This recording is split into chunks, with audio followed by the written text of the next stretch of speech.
Batman has unequivocally been my personal favorite fictional character for a good 15 years. I adore his now iconic backstory, his rich rogues gallery, and all of the imagery and accessories associated with the Dark Knight. The Bat Signal, the Batmobile, the Bat Cave, just to name a few. To prove my nearly lifelong love for this character, and so many stories centered around him, I shall display just some of my Batman shit.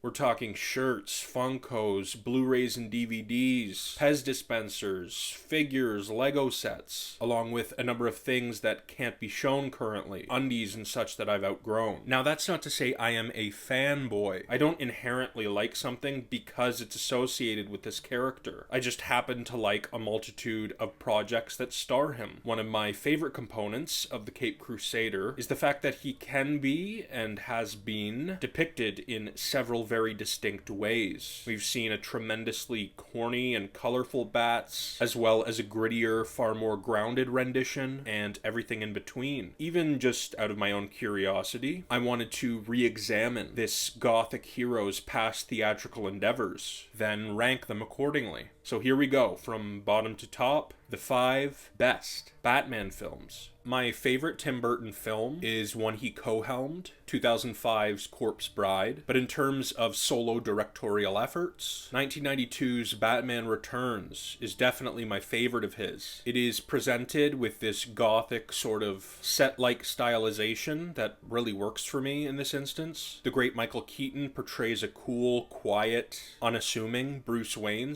/ Batman. Michelle Pfeiffer provides us with fun dual roles. Selena Kyle is initially this nerdy and neurotic being before sort of supernaturally transforming into the bold, confident, sexy, and seductive Catwoman. Danny DeVito is evidently having a blast playing this vile, nasty, sexy, though emotionally isolated rendition of Oswald Cobblepot, aka the Penguin, while the great Chris Walken gives us this fun, sinister, memorable performance as the nefarious Max Schreck, his name being an homage to the actor who portrayed the original Count Orlok in 1922's Nosferatu. The opening scene is one that has always been etched in my mind. It contains a rather nightmarish origin story, and it really encapsulates what I dig about this pretty bold flick. We're given this beautifully haunting score composed by musical mastermind Danny Elfman. A pair of pitiful parents fucking toss their deformed youngster into a river. We then experience a bit of a rather dark roller coaster ride, which descends down into the eerie Gotham sewers. I've always enjoyed the Burton-esque Halloween